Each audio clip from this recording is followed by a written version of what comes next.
All I do know is that we went to a fucking rock show. We did go to a rock show on Tuesday. Rock and or roll. Yeah, yes. And both. Yeah. And you know what? We parked in the great big red dick. It was fucking great. The red dick was Once we got there. Once we found the red dick. It was a nightmare. So we're talking, the docket today is the Metallica tour stop here in Atlanta with ST, the Suicidal, and with the PANTERA. See. And apparently, I guess now PANTERA is like, as of the day of recording this, they are in Amsterdam. And now I guess there's like 2 other bands that are on the next leg of the Metallica tour. Who is it? I think Ice Nine Kills is one Ice of Nine them, Kills, and there's another one.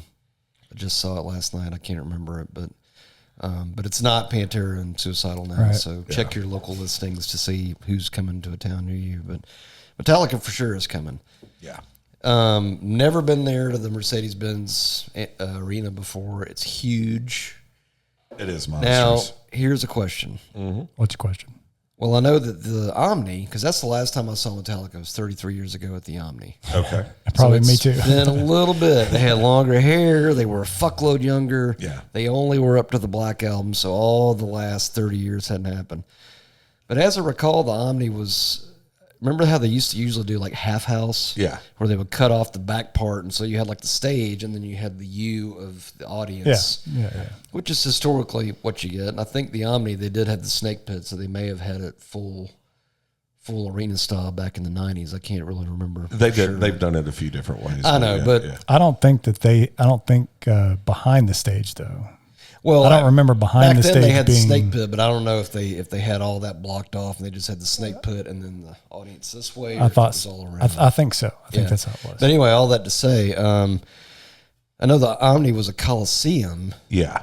And I don't really remember if the sound was always super echoey. I know you could hear it like out in the hallways when you're walking around. No.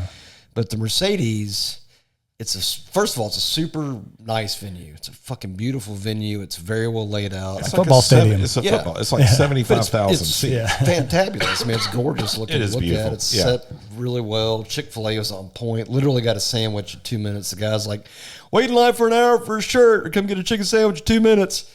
Sure enough, boom, 2 minutes. Yeah. But the only real downside is that the sound just bouncing off all those metal beams up top.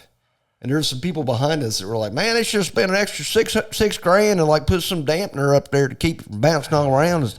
Because it's just like during ST, we could still have a conversation. I couldn't hear anything during ST. I mean, I couldn't hear anything but drums. Super loud. Yeah. But the thing is, I'm like, there's no way I'm going to stand the whole show without protection because it's going to get louder. Yeah. Exponentially louder with each. Sorry, I had to do it with each band. I was like, okay, I'm going to have to put in plugs. But you could hear the reverb, and it was almost getting to where it was just sort of. And I knew when they got more people in there, it was going to deaden the sound a little bit, but it was noise salad. It was pretty noisy. Yeah. My takeaway on the sound was Suicidal. I heard drums, and once in a while, I could hear Mike Muir or Moyer, however you fucking say it. I could hear a vocal, but the bass was pretty loud. The bass, the low end. Now, talking to friends who were on the floor, it sounded great.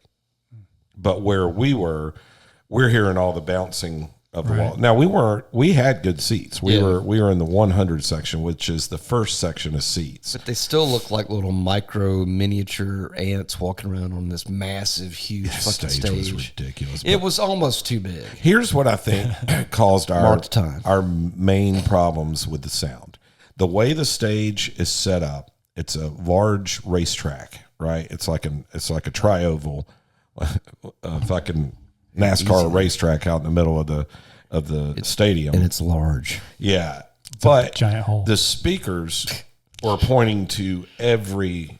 They had rows of speakers coming down from the ceiling. You can see the PA speakers that were pointing to like every side and corner of the building. So it's pointing that way and it's bouncing back, all directions.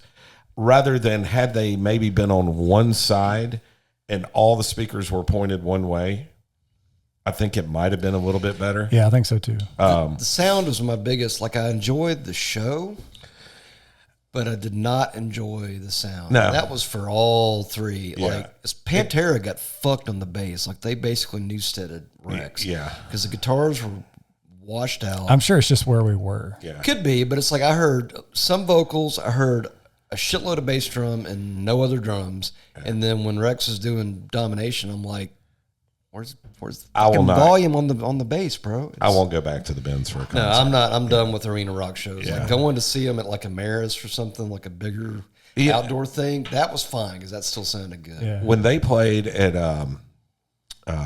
the Braves Stadium a few years back in 17. Talking about Pantera or Metallica? Metallica. It was Metallica, Avenged, and Volbeat.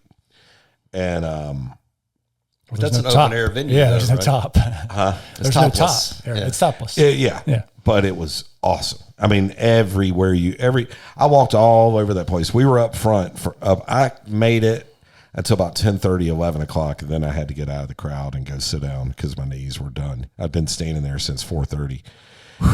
Yeah, and it was July.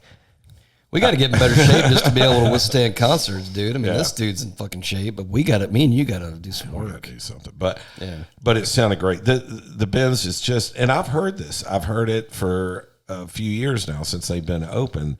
That when Garth Brooks, I think, was the first one to play there, everybody said it sounded like ass, like it just washed. And one of my buddies was in the 200 section. Yeah, and he said it was terrible. Yeah, that's further up from where we were. Right. Yeah. So he said it was pointless. Yeah, but Which kind of sucks. Yeah. MG's friend Megan, she was like three rows from the stage on the floor. She said it sounded great. That's good. Sean and they were in the snake pit. They said it sounded great.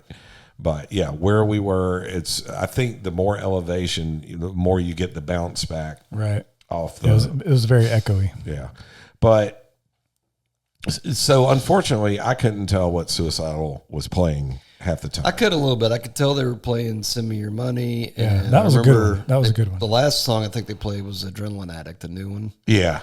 And the bass and stuff, they were like showing. The biggest thing that kind of made me crazy, I was glad that Metallica gave the opener bands the use of those big television pod screen things. Yeah. But it was kind of like watching a movie with subtitles. It's like, do you read your movie or do you watch your movie? So it's like, do you watch the little bitty ant figures on the huge, massive, overly big size stage, or do you just look at the screen right there and watch them? Because you kind of feel like, I paid the money to watch them in person, but it's like I'm looking at a fucking figurine like off the side of a skyscraper. It's How like, old is Trujillo's kid? Because he looked like 20s-ish maybe. Really? He looked like he was like 12, 13 years old. Well, he looks young. Well, we're fucking old, dude. So everybody that's, oh my God, she's 25. She looks like she's 15. No, she's 25, dude. Yeah. But yeah, the biggest disappointment to me was the sound, especially during Suicidal Tendencies and Pantera, because I really love both of those bands. And I had a weird thing with the Pantera thing. They're too old for that. Not even that. Pantera's a young man's game. No, here's the weird thing. He's 21. 21. Okay. So he looks like a baby, but we're also older fucks. So here's the thing. It's going to be an unpopular opinion. I know you're going to fucking... Here we go. Here we go. It was cool when we saw them at Ameris back in the fall. Yeah. Was it 2 years ago now? This is Pantera. Yeah. We're talking it was about, when they were headlining that show. Yeah. That was cool to see. Enjoyed the show. It was fun. Felt like a good tribute. And it was everything I expected it to be. Right.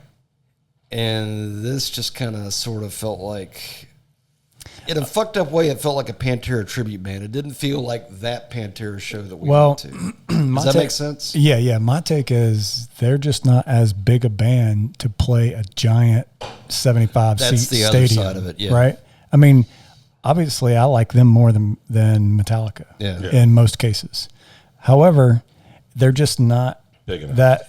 Like the fan base, if you looked out in the crowd, there's a ton of empty seats when they were playing. They were still, but when Metallica started, the whole thing was full. When Metallica started. Yeah, that's true. I mean, that was a Metallica show, so obviously, right. So that's why it was better. They're just better at a smaller place. Yeah, they're not a stadium band. Well, and that's kind of the other thing. Their music is better at a smaller place. I think even with Metallica, I think the only reason they played that stadium is just the sheer crowd capacity because they couldn't. If they played at the Tabernacle, they'd have to play like 15 nights of 5 or 10,000 people. Even in Maris, they'd have to play probably 3 nights. But that's the thing; they'd have to play multiple. That's why bands usually do multiple night stands. That's when they don't have the capacity. And they're 65 years old, so they're not going to do that. Yeah, that's the thing. I mean, with the stage, it's a giant band. It's like the Stone. They're the same thing as the Stones. Yeah, they're the Stones of our generation of metal. Yeah. You know what I mean? Yeah, that's fair. Like there's well, they fucking opened for the Stones years ago. Them or Iron Maiden? Maybe. Them and Maiden. I was going to say those are the 2 biggest. I was going to say Maiden or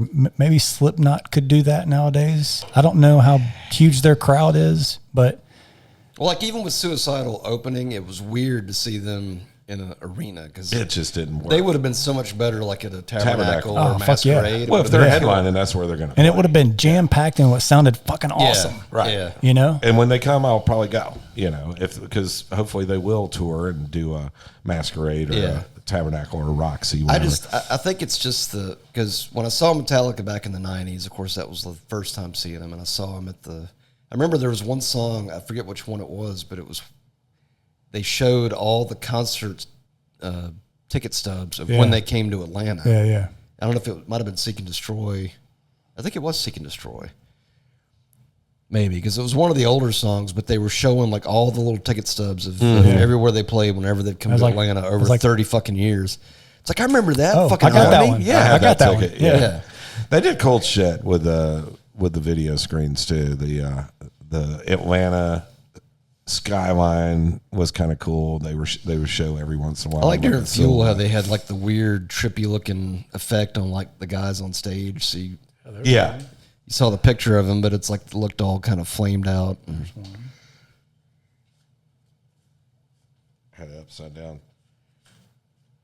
1989. That was the Queensryche show, I bet. Yeah, that was at the Omni. Yeah. The Cult. That was 89. That was probably the same tour, earlier leg. Wasn't it? That was probably earlier. I did like how Metallica had like the mix. I think there was like 8 of those little pod monitors like stacked up around the place, and they had them mixed up where they would have like a backing video montage, and then it would be like clips of the band playing. Whereas like with the openers, they all had the same image projected on all 8 of the thingies. Yeah. But it was kind of cool they did that. It was like, because they didn't have to probably let them use it. They could have been like, you know what, go fuck yourself, man. 40 years ago, I bet they would have been like that. I'd be like, you're not using our shit, bro. They should give us like 20 kegs of beer. Yeah. I mean, my thing is it's like, it's the difference between a professional band. Yeah. Like, professional, everything's professional with them. Right. It's like all, and with the other bands just aren't, they're fucking metal bands. They don't. Yeah. It's a different level. I mean, Metallica's been around for 44 fucking years too. Right. And it's absurd.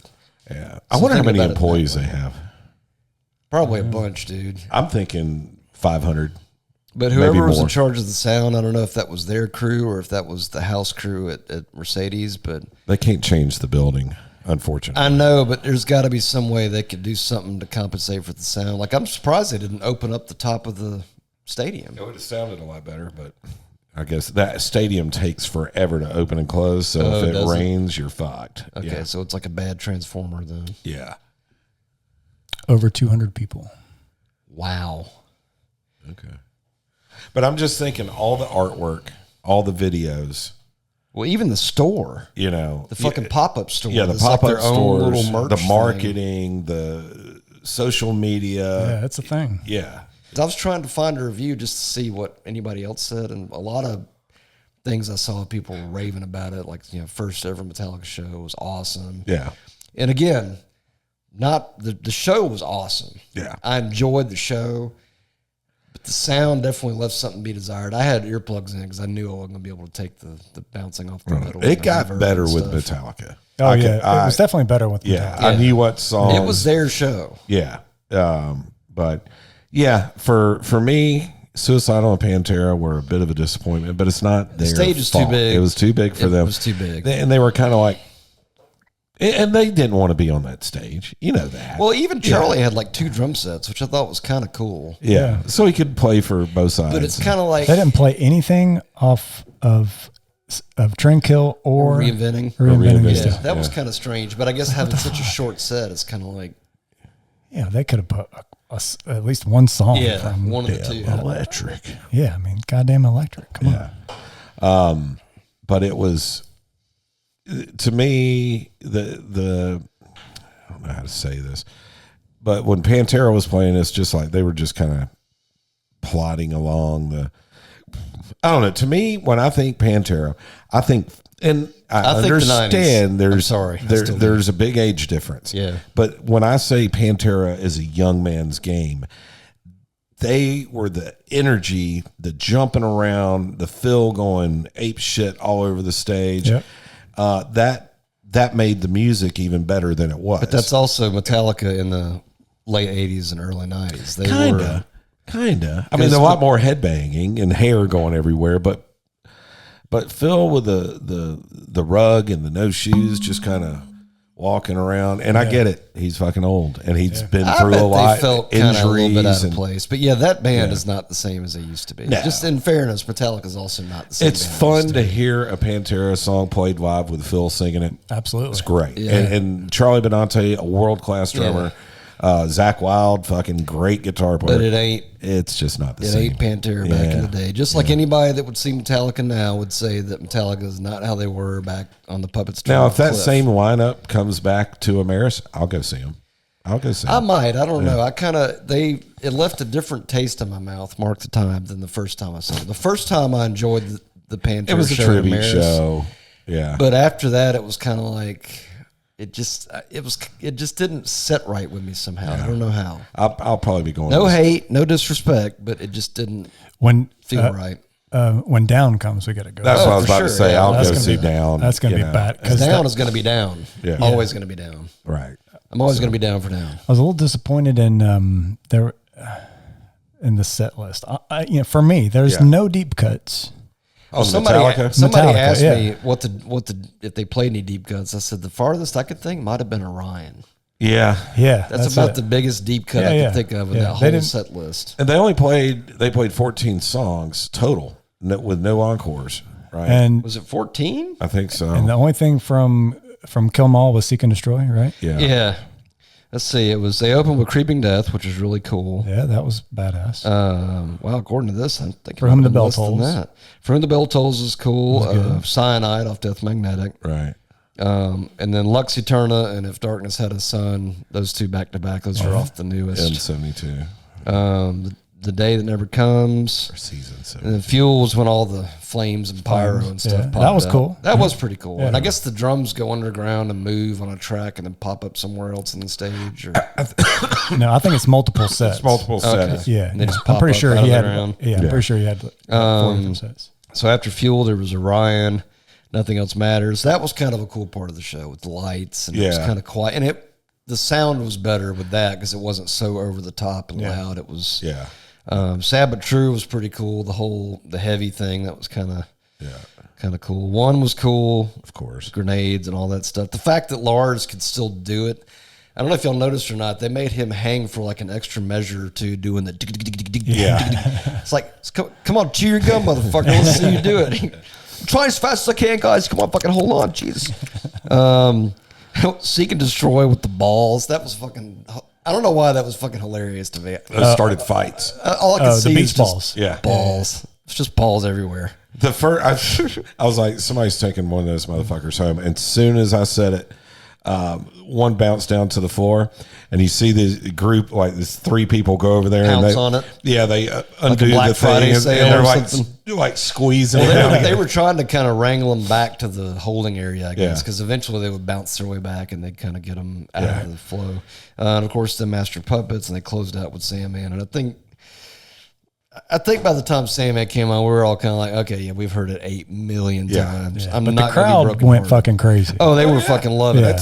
It's an anthem. Yeah. I mean, the crowd reacted great at that show. They loved that show. Yeah, I couldn't when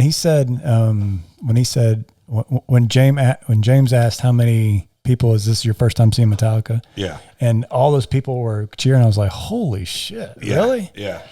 That was surprising. That's kind of cool though. Yeah, it's very cool, but very surprising. Also, yes. So yeah, the set list in 17 was 15 songs plus 3 encores. Yeah, I don't think this was 14. And there were a couple more deep cuts. Yeah.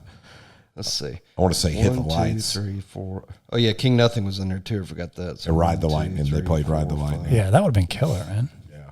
But the only thing it was 14, you're right. Yeah, the only thing I think of is, well, God, you're fucking 60-something. That's what I'm saying. You're getting up there and playing that shit for... It's also 3 bands. Yeah. And it's a giant tour. I almost wonder if they should have just...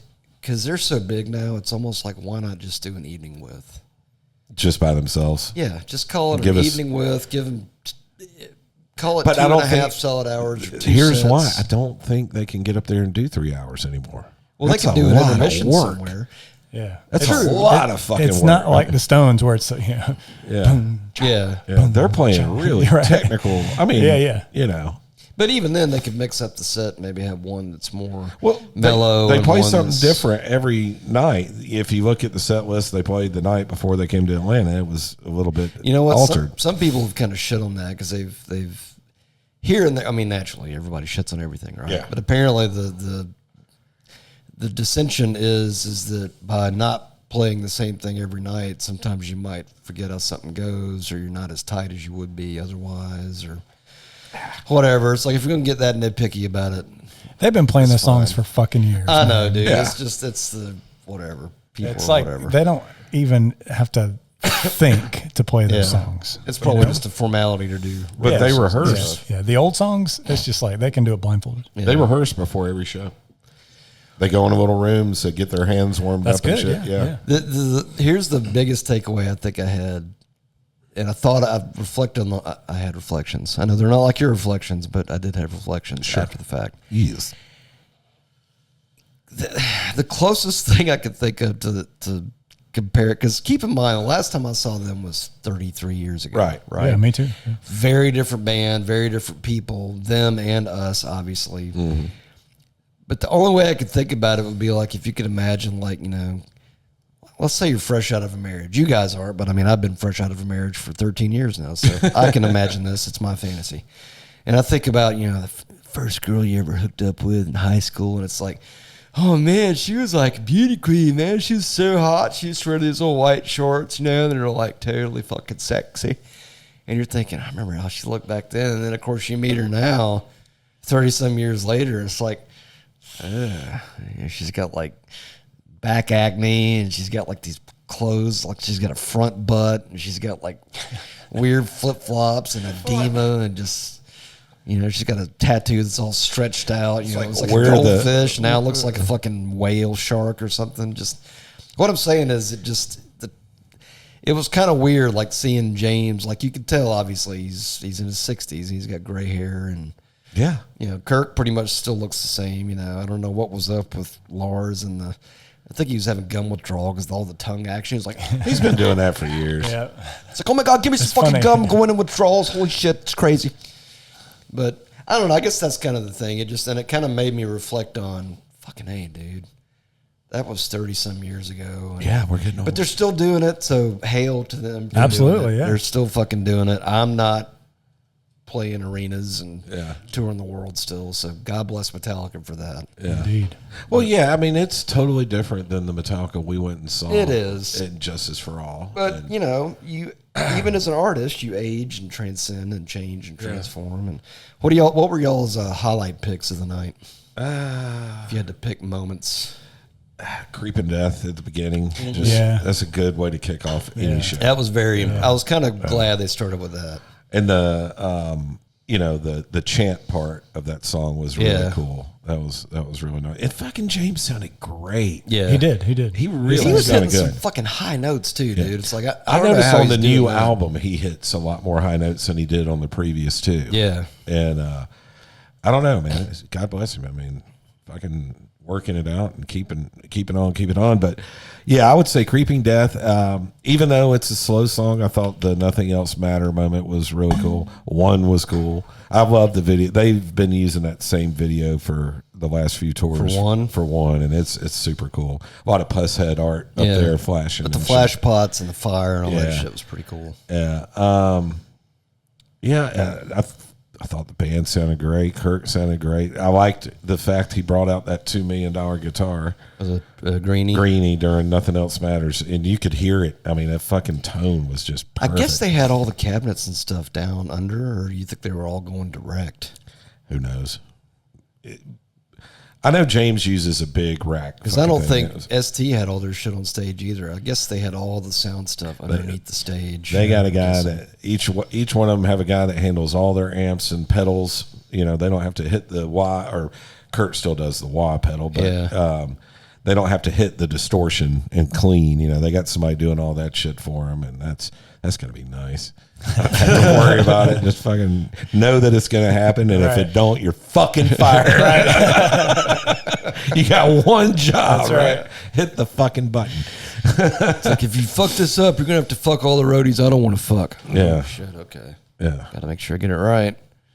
Anywho, my takeaway was exactly, the same as you guys, basically. I mean, sound wasn't there for us. Like I said, the people on the floor said it sounded great, but I remember fucking Hostile. All I heard was like techno mix. It was just I heard bass, like it was just like, where's the rest of the drums? It was kind of noisy. And the faster Charlie played, you couldn't tell what he was playing because it was just washed. Out. Yeah, it was just washed. Cymbal washed. It's really just a damn shame. That was kind of one of those like the Butthead moment when he gives that look where he's like, it would have been great outdoors. And that's another thing. And I'm sorry, Atlanta, your city just sucks. Get some infrastructure together. By the way, if they would have built that place at the old GM plant right there in Doraville, God bless, that would have been amazing. It'd have been just like Truist right there on the 285. Where it's at 75 and 285. Yep. The Braves Stadium is fucking awesome, and you like going there. It's fun. Parking's pretty easy. You don't get mugged. And the funniest thing in the world, you go to a Braves game, and me and MG were sitting there in Fox Brothers Barbecue, which is also a Terrapin Brewery place, and having beers and eating barbecue and looking around, and everybody's smiling. And I'm like, it's because this place is cool. When you go to the fucking TED, like when they used to be downtown, I was like, God damn, I just got, fucking assaulted on the way to the stadium. It just sucks. I wish that is a beautiful stadium. It's fucking gorgeous. And they dropped it, in my opinion, on one of the worst piece of real estates in the South. That's probably because they can get it for cheap. And that's how real estate development Arthur Blank wanted to give back to Atlanta, but your neighborhood sucks. Fulton County wants that. Yeah, want all those tax dollars. Braves are in Cobb. It was nice, though, having the parking deck attached to the actual venue. That was kind of nice. cool. Yeah. Although it was freaky going up that fucking escalator, like outside. Yeah. Because as we were going up and I could see sky, I'm like, this is fucking weird, man. It was like riding the stairway to heaven. I'm like, what the fuck's going on, dude? It's just going on forever and ever and ever. Sorry, it keeps creeping in, dude. I'm sorry. It's just, it was going up and up and up and up. It was like way up here. Yeah. Isn't it weird? It's like all you got to do is change your hand like that, and it totally changes everything. That's right. 4 fingers is all it takes. Mark the time. This, nobody's offended. This, nobody's offended. This, nobody's offended. Add 3 fingers, what happens? Same with the lady. This, nobody's offended. Oh my God, I'm not into fisting. It's not a fist. It's just 4 fingers. You need a thumb and the rest of the hand to make it a fist. Did you hear any screw ups that you could pick out? Like audible. Yeah, audible and fuck ups. Nah. I didn't either. Yeah, they were pretty much on point. Other than Max, maybe that was. Yeah, I mean, there was a couple of times during Pantera, but I don't know if it's just because of the sound. Right. I was like, wait a minute, but I think it was just because the sound wasn't there. I have a weird feeling, and maybe I'm way off, but I have a weird feeling somebody probably got their butthole chewed out about the sound. Unless that's just the way it sounds at That's the way it sounds at that. That's not an arena. It's a stadium. Well, it just... Arena seats 20,000. Okay. So in that case, then it was probably even worse than it would have been in an arena. Yeah. But I have a feeling somebody got their ass chewed out for the sound. To me, it sounded like you pulled your car into the basement, opened the doors, and turned the stereo on. And you could hear it like on deck 5 or something. Yeah.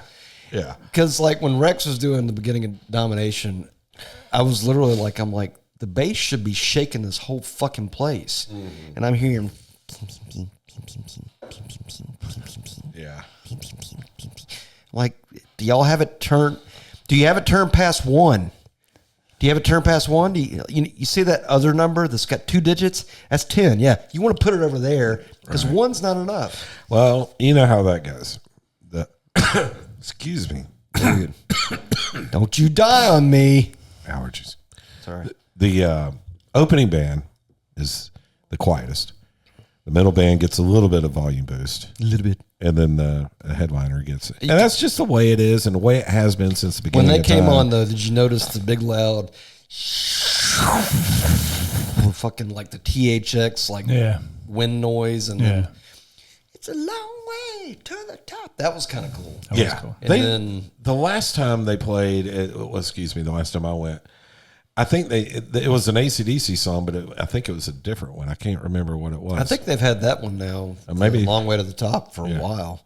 I know they've had Ecstasy of Gold forever. What's great about that is the whole fucking crowd sings it. Yeah. You know? Oh, yeah. Cool. And it's pretty rad to hear that on like a killer. Yeah. See, that sounded killer. It did, yeah. So that tells me somebody fucked up the mix because that sounded perfect. Yeah. One of the things that I didn't like was I think it seemed like an hour between Pantera and Metallica. Yeah, it took a while. And I don't know what the fuck they were doing. I don't know if they were waiting for the sun to go down or what, because it was still light out when Pantera got finished. But it's not like they have to change the stage or anything. You know what I'm saying? Yeah. They just unplug shit downstairs and plug this in. Or they just have to put the drums on the new riser and then fucking rise them up and let's go. Though, to your point, 0 sound checks. Right, and you couldn't hear the music that they were playing in between bands. Yeah, no. You couldn't hear it. Like there was nothing. For 1 second, I thought, is that Black Sabbath? Yeah. But there was really none of that. It was pretty much just like lost in the mix. But usually with any band, even if you're fucking Metallica, been around for 40-something years, there's still usually like something, just the final pulse check of like the drums and the guitar and the bass, even if it's 2 notes, just to, we got chugs. Okay, we're good. Oh, we got bass, we got kick, we got, you got something, but they did none of that. Pantera didn't do it, Metallica didn't do it. When we do sound checks at a lot, if not like bars, but if we play 37 main or there's different, now the sound guy will have headphones. He can hear it. Yeah, but nobody else can. Yeah. But that's the problem. But everything's digitized. They hit a button and the levels go back to exactly where they were. Maybe it sounds good for them, but it's like, how does it sound out here? Well, that's done in the early afternoon. Right. That's done at noon. I know, but usually you still get a little bit of that, pre-sound even check. just to build kind of the anticipation of, here they come. Yeah. And that was kind of one of those lost. Maybe it's just because we're used to the old school way of doing it. Yeah. I get it. It's all direct now in boxes. And they got they carry, places we play, you can carry around this little thing around the room and tell where it's going to feed back and where, it's a feedbackometer, dude. Yeah. I got it fucking wild shit, dude. Anyway, what else? Oh, I'm going to bitch about the merch. Okay. All right. The merch lines were fucking ridiculous. They were absurdly long. Open more merch booths. Okay. Well, now they've got their own store. Metallica does, I think, for like all their shit. Oh yeah, like a store, like a Metallica M72. Well, they had stores pop up all over around the stadium too, outside. There were. All right, so the thing that ruined Mary Grace's night was not getting the poster. What she didn't realize is they only printed 900 of. There was 2 posters. And they did 900 of each, and they're exclusive posters for the city. So they did do it on the shirt, right? Or they had a shirt with the poster on. Okay, I know they did have on the screens. They showed the poster. She didn't understand that they ran out of posters until the next day when I looked it up online, and they're $500 on fucking eBay now. Oh, yeah, because they're numbered. Well, some douchebag probably went out and bought 480 of them. Yeah, put them on eBay. Yeah, right. But that's what's kind of ruined it now is people are so fucking greedy that they'll go do that kind of shit and then same with autograph stuff. It's like there's some people that won't sign shit anymore because it's like signed stuff gets way more money than non-signed stuff, and people are like, I'm not doing autographs because you're gonna fucking put it up on eBay and This is the second time I've seen this situation, though, because we went to a Green Day show a few years ago. Yeah, it's those two, that one and that one. Now, you can buy them on eBay. They're prints, though. They're not the number. Right. Yeah. It's not authentic. Which I'm going to buy the one on eBay and put it on the wall. I don't give a fuck about a number. Yeah, but the serious collectors are like the serious audiophiles that are like, dude, you can hear the difference in vinyl over CD, bro. Yeah. You can hear it. You can really hear it. Totally hear it. But yeah, we went to a Green Day show a few years ago, and I remember they had 2 fucking merch stations at Truist Field, or Truist Park, and Truist Field Park. Green Day. 2? They had like one on I'm level. Saying at the whole place, there's only 2. Yeah, that's crazy. And the lines. I know that the people that stood in that line to get a fucking shirt missed the show. Because the lines wrapped around the stadium, like the whole bottom floor was a line to get merch. And I was just like, fuck that, I ain't buying shit. They should have 20 fucking stands in this place selling T-shirts. Yeah. You know what? Beautiful idea. Solution to that, kind of.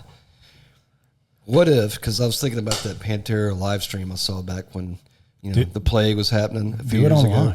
Yeah, I know, but when you bought the ticket, you could buy the shirt right there and pick it up. And they would pick it up. Well, they would ship it to you. Yeah. But that's what I'm saying. Like, what if you buy a ticket, it's like, hey, if there's a merch option, click the merch option and boom, you walk in and here's your voucher to walk over here. It's like a will call at the merch desk. And, what size do you want? Boom, boom, boom. Here you go. Here's a bag. Have a nice day. Yeah, that could be the next level of merch for shows. Yeah.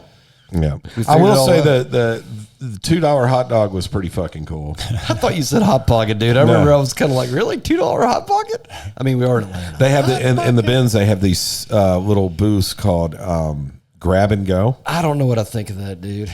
It's a little creepy. I don't understand how they know what I got. That's what I don't understand either. Because you got to scan your credit card, just to get entry, and then you walk in the gate. And I went and grabbed a beer and a $2 hot dog. And I walked out, and nobody checked, nobody looked. They told me I had to open my beer before I walked out of there. Yeah, I had, because it's a weapon if you don't. What? You didn't know that? What kind of fucking retardity is that? Every concert ever, Matthew. Okay, they open the beer for you. Yeah. It's a weapon. Oh, fucking! You can throw it at somebody and hurt them. A fucking 20-ounce tall boy could knock somebody straight the fuck out. Do they make them do that with Coca-Colas too? Yes. Do they? Yeah. You don't. Well, they have cups for Cokes. Okay, so if you open a beer and you throw it at somebody, you could still fuck up their afternoon. Not like a fucking sealed beer, man. That's a missile. But that's still kind of like you give it a good football throw, you could fuck. But that somebody. Still seems kind of hokey. But to your point, I still don't understand. And I even asked the guy when I was leaving. I was like, "How do y'all?" I said, "Is this going to be right on my bill? Is it going to be fucked up? Am I going to have?"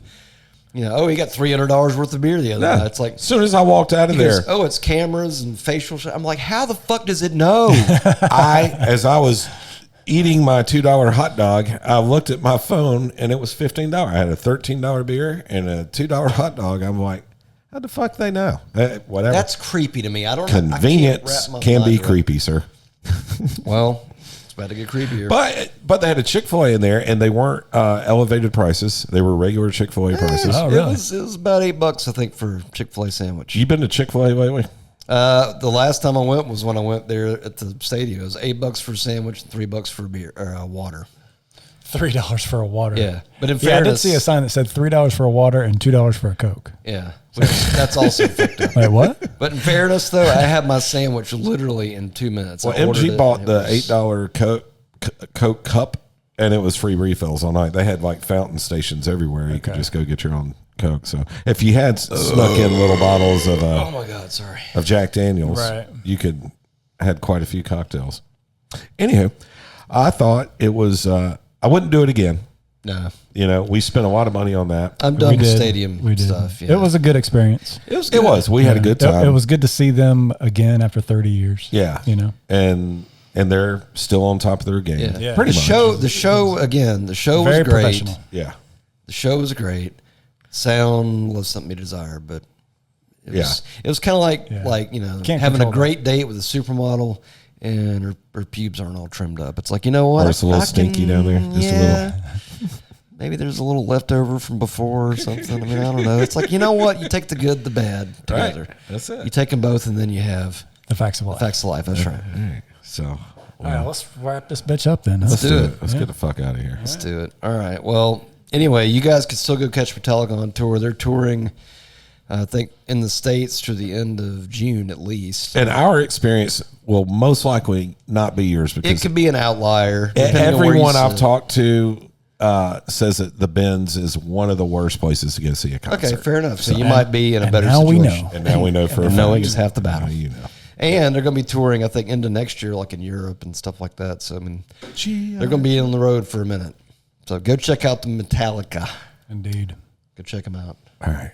All right. Well, until the next. Take care now. Bye-bye then. See ya. Later. And he pulled it right out. Oh, man, I like that a lot. He did pull it right out. Clean. Okay. You know what? Go ahead and grab me one, Ski, while you're over there, because we're going to get into it anyway, and it does go down pretty easy. It's like, okay, I'm going to have to put in plugs. It was almost too big, and it's large.